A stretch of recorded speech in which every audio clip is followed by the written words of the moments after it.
Cumprimento aos irmãos e às irmãs com a paz do Senhor e Salvador Jesus Cristo. Aqui é o professor José Edmilson Júnior do canal Teológico. Estamos dando início aí à gravação de aula para subsídio à lição de número 2 do nosso terceiro trimestre de 2023. Lição que será ministrada no dia 9 de julho, ok? Nesse domingo, se Deus assim permitir, que tem por tema a deturpação da doutrina bíblica do pecado. A deturpação da doutrina bíblica do pecado. Vamos ver então quais são as graves consequências desse processo de deturpação que podemos chamar de relativização do pecado, ok?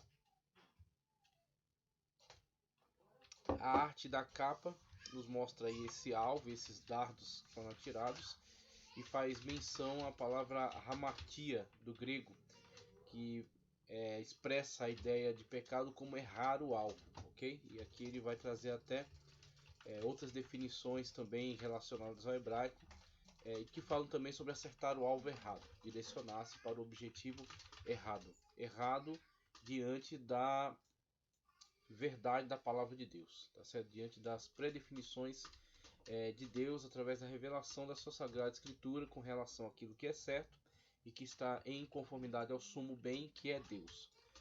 Diferentemente do que um filósofo que vivia há pouco tempo atrás, fazer uma espécie de um dualismo entre Deus e o bem, se Deus está submetido ao bem ou se Deus impõe o bem. Na verdade, essa dualização é completamente artificial, porque na verdade Deus é o bem. Deus é o princípio de todas as coisas, é o Criador incriado, é o motor não movido. Então Deus é o ponto inicial para tudo. Tudo depende de Deus e Deus não depende de ninguém, tá certo? Então você tem a situação na qual Deus é o bem, né? Que Deus obedece o bem não está fora de Deus, Deus é o próprio bem. Tudo aquilo que está em conformidade à vontade de Deus é bom, porque está de acordo com o sumo bem, que é Deus. Aquilo que está em contradição à vontade perfeita de Deus está deteriorando-se, está afastando-se da luz, imergindo em trevas e está assim decaindo para o mal, está em oposição ao bem, que é Deus, ok? Então temos aí esta análise da Sagrada Escritura com relação ao padrão bíblico, com relação ao padrão de Deus para aquilo que é bom, porque ele é o sumo bem, ok? E o erro em relação a isso, que é denunciado pela Sagrada Escritura. E num próximo ponto, no próximo passo, a tentativa de relativização desse erro, ou deturpação, como é dito aqui, onde você não enxerga mais o padrão, paradigma que é Deus, como tendo autoridade para definir aquilo que é certo e aquilo que é errado. Você agora, a partir das influências de certas correntes filosóficas e ideológicas, vai passar a trabalhar sobre a ideia de que não existe essa definição universal, essa definição perfeita, suma para com o bem, mas sim apenas expressões de bem ou de mal em conformidade a determinadas ideias relativizadas agora, podendo este afirmar que isso é bom, mas apenas de acordo com o seu ponto de vista, o que não necessariamente será verdade para outro. E aí você tem esse processo de relativização. Ok? Então é isso que nós vamos observar, estamos atentos aqui para nos opormos, porque nós estamos fazendo apologia da verdade das Sagradas Escrituras. Então nós traremos o padrão bíblico, denunciaremos essa tentativa de deturpação e nos manteremos em conformidade às Sagradas Escrituras, ou seja, trazendo para o aluno a certeza de que é necessário, é imprescindível buscar o padrão bíblico para a sua vida e viver em conformidade a ele e ser assim um atalaia da verdade da palavra de Deus para o mundo que está à sua volta. Contexto eclesiástico ou contexto externo à igreja. Ele vive em conformidade à palavra de Deus, anda conforme a lei do Espírito e assim é padrão, assim é referencial para todos os demais com relação ao que é a verdade da palavra de Deus. Então nós temos a necessidade de aceitar essa denúncia, nos arrepender dos nossos pecados, confessar e deixar, e assim passar a se submeter inteiramente ao padrão de Deus para nossas vidas. Padrão que já foi externado lá atrás, na época de Moisés, através da revelação, os 10 mandamentos, por exemplo, uma positivação, tá certo, desse padrão de Deus, mas Recuando na história, você terá a situação da consciência humana, você terá a revelação de Deus direto para Abraão, você terá o relacionamento de pureza no Éden, mas em todas essas situações haverá então uma comunicação de Deus, quer escrita, quer por revelação, quer na consciência humana, sempre trazendo ao homem qual é o seu padrão, qual é a sua definição para aquilo que está em conformidade à sua vontade, atentando ele contra isso, está em oposição a Deus. Estando em oposição a Deus, está imerso em erro. Ok? Texto áureo. Por isso, nenhuma carne será justificada diante dele. Por isso, nenhuma carne será justificada diante dele, pelas obras da lei, porque pela lei vem o conhecimento do pecado. Romanos 3:20, que deixa muito claro para nós a função, tá certo? A dinâmica da revelação da lei, na qual Deus mostra o seu padrão. O homem está muito ciente da distância que ele tem em relação ao padrão de Deus e da impossibilidade em cumprir, em realizar isso. Mas agora ele entrará num estado de contrição, de arrependimento, no qual ele se submete a Deus e Deus estabelece processos de purificação que foram estabelecidos para a antiga aliança ao longo do culto levítico, dos sacrifícios, da substituição, tá certo? Daqueles animais sacrificados pelo pecador, por aquele que estava em situação de impureza espiritual, provisoriamente até o momento em que viria o Cordeiro de Deus que tira o pecado do mundo, o Cordeiro perfeito e imaculado, que entregou sangue próprio, tá certo? E que realiza em relação a nós um ato de expiação do seu pecado, seu sangue nos purifica de todo pecado, um ato vicário, porque é substitutivo, nos substitui nessa penalidade com relação a Deus em decorrência do pecado. O salário do pecado é a morte, mas Cristo não teve pecado, por isso, na verdade, ele está tomando sobre si o meu e o seu pecado e de todos mais quanto o recebe como Salvador. A estes que o recebem, ele imputa as suas obras, ele imputa os méritos das suas obras, toda a obra que ele realizou diante de Deus, e principalmente concluindo na obra salvífica, o tetelestai, está consumado, concluindo todo o plano salvífico na cruz do Calvário, apresentando diante de Deus seu próprio sangue, nos purificando do pecado, nos substituindo, tá certo, naquela cruz, e imputando a nós as suas obras, nos apresentando diante de Deus agora plenamente santos. E para permanecermos em santificação, temos que reconhecer as nossas fraquezas, e aí Paulo vai trabalhar de uma forma muito extraordinária com isso. Miserável homem que sou, quem me fará escapar, tá certo, dessa dor e sofrimento, né? Dessa morte. E aí ele apela para Cristo Jesus, aqueles que são nova criatura em Cristo Jesus. Então nós temos que estar em Cristo. É imprescindível, é uma condição sine qua non. Nós nos esvaziarmos de nós mesmos, ok? Não vivo mais eu, e nos enchermos de Cristo, mas Cristo vive em mim. Subordinados a Cristo, como Paulo disse, apresentando-se a Cristo como escravos de Cristo para a salvação, e não escravos do pecado para a morte. Agora levados pelos seus vícios, levados pelas suas más inclinações, pelo desejo carnal, a concupiscência, como denuncia o apóstolo João, concupiscência da carne, concupiscência dos olhos, soberba da vida. Apresentando tudo isso como um homem crucificado, crucificando o velho homem juntamente com Cristo, para ser ressuscitado para ele, por ele, tá certo? Com uma nova criatura diante de Deus. Então nós temos aí a necessidade de uma definição muito clara. O pecado atenta flagrantemente contra a vontade perfeita de Deus. E o pecado, ele é definido, ele é estipulado, ele não é relativizado, ele está muito bem exposto de uma forma bastante objetiva, no sentido de estar em desarmonia, em oposição à vontade perfeita de Deus. Então nós temos aí um padrão universal. O padrão universal chama-se a vontade perfeita e soberana de Deus para nossas vidas. Aquilo que está indo contra ela está atentando contra Deus e está em erro, está em pecado. Verdade prática. O pecado de Adão arruinou toda a humanidade, contudo Jesus Cristo pôde regenerar eficazmente o pecador. O pecado de Adão arruinou toda a humanidade. No primeiro Adão todos caíram, todos pecaram. Contudo, Jesus Cristo nos pode resgatar eficazmente do pecado. No segundo Adão todos podem ser restaurados. Nós temos as leituras que serão feitas durante a semana, tá?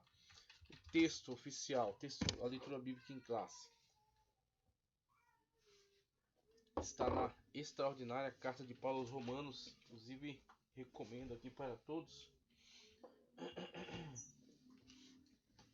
Recomendo para todos a aquisição desta obra aqui, ó. Douglas J. Moore, Comentário Exegético a Romanos, ok? Recomendo a todos a aquisição dessa obra, Comentário Exegético a Romanos, ok? Da editora Vida Nova.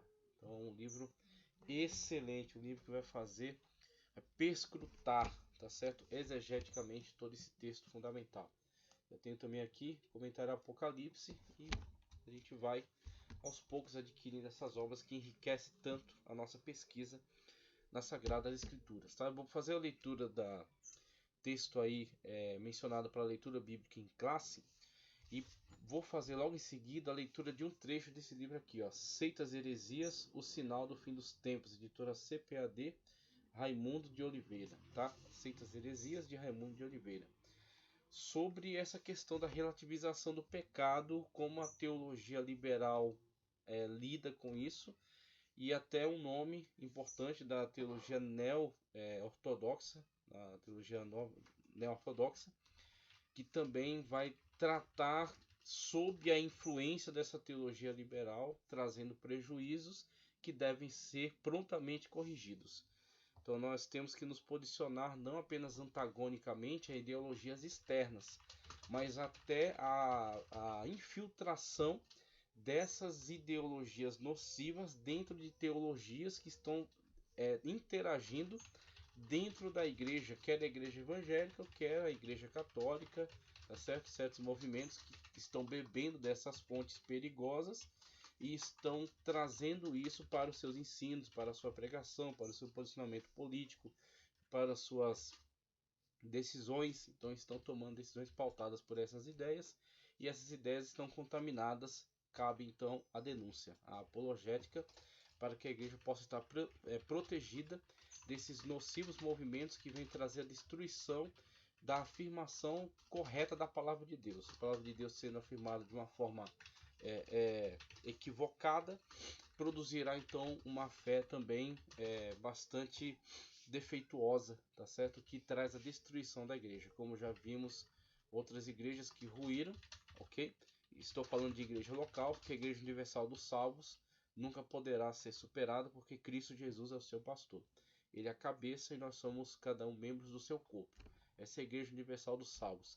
Mas vimos igrejas locais ruírem e o Senhor ter que enviar para aquele lugar pessoas para trazer ali um trabalho de restauração do Evangelho em certas localidades, onde ele já foi muito forte, onde ele já foi muito atuante. Isso por causa da infiltração de certas ideias, como Jesus denunciou nas cartas, por exemplo, carta aos Efésios, carta a Tiatira, carta a Pérgamo. Ele denuncia a infiltração de ideias nocivas, ideias perigosas, ideias que podem trazer destruição de vidas.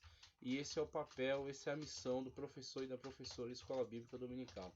É estar atento a essas correntes e, como atalaia, fazer a denúncia com toda seriedade e com todo amor, mas também fazer a exortação com toda firmeza, baseado na palavra de Deus, tá certo? Sempre fundamental na palavra de Deus e não em achismos.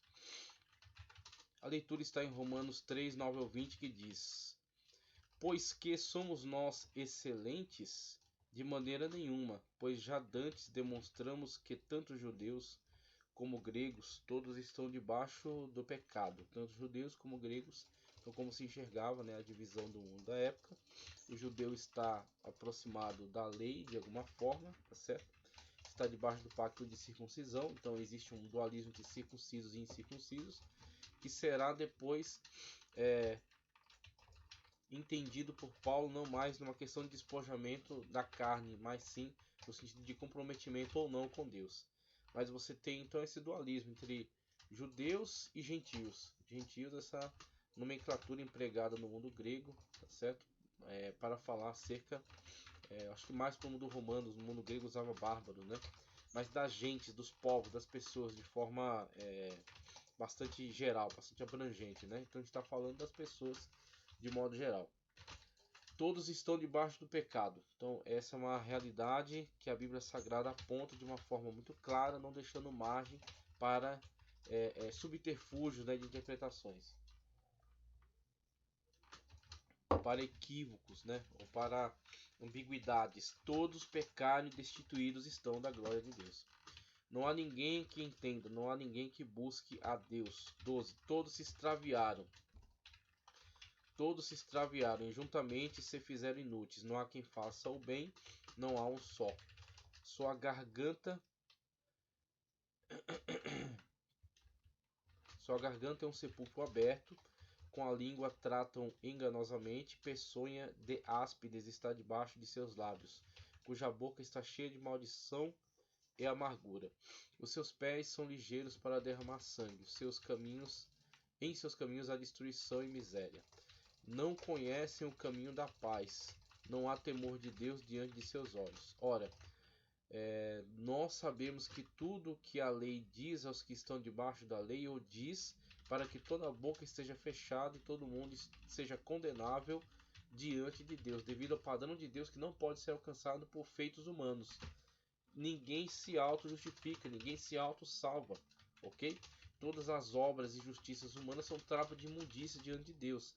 Então, só funciona mediante a graça preveniente, a atuação do Espírito Santo que convence o homem do pecado, da justiça e do juízo, o capacitando a tomar uma decisão livre. Uma vez diante da situação na qual tem que tomar uma decisão livre, se crer em Cristo, será salvo. Se não crer, já está condenado, porque condenado todos já estavam em pecados e separados de Deus, independentemente de níveis, ou de graus, ou de intensidade, ou de danos que causem a si ou aos demais. Todos pecaram, ok? Essa é a realidade muito clara apontada pela Sagrada Escritura. Nós sabemos que tudo que a lei diz aos que estão debaixo da lei, o diz para que toda a boca esteja fechada e todo mundo seja condenável diante de Deus. Por isso nenhuma carne será justificada diante dele pelas obras da lei, porque pela lei vem o conhecimento do pecado. Ele coloca aqui a lei porque é o tema da sua discussão, mas podemos abranger para obras, porque você pode muitas das vezes entender que aqui estamos falando de lei, a revelação que Deus trouxe através de Moisés, mas outros têm outras leis que constituem em conformidade com as suas lideranças e com seus movimentos. Então algum pode entender que por realizar obras de caridade está fazendo algum tipo de troca diante de Deus e está merecendo a sua própria salvação, o que é abertamente condenável pela Sagrada Escritura, uma vez que a salvação é só mediante a graça de Cristo Jesus, que opera através da nossa fé. Nós cremos em Cristo como Salvador e a sua graça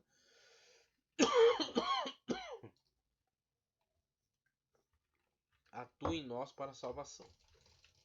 Vamos lá, dando continuidade, entrando já para a introdução, que nos diz: a queda no Éden transmitiu à humanidade a inclinação do coração humano ao erro. Então você tem esta humanidade sendo gerada ridiplasmaticamente através da matéria, que vai gerando matéria e vai comunicando esse mal, como Davi mesmo já havia entendido. Em pecado me gerou minha mãe, como diz o rei Davi nos Salmos. Então você já tem esse entendimento desde cedo na história, desde o Antigo Testamento. Isso já está muito pacificado, muito claro, de que os homens vão sendo gerados dentro dessa natureza caída, corrompida. Inclusive, uma das colocações que eu vi, não sei se foi o pastor Jamieson, que faz uma pergunta bastante esperta, né? O homem é pecador porque peca ou peca porque é pecador? É pecador porque peca ou peca porque é pecador? Parece a mesma coisa, mas tem uma diferença abissal. O homem é pecador porque peca. O que você está dizendo? O homem é intrinsecamente bom, né? Na sua natureza está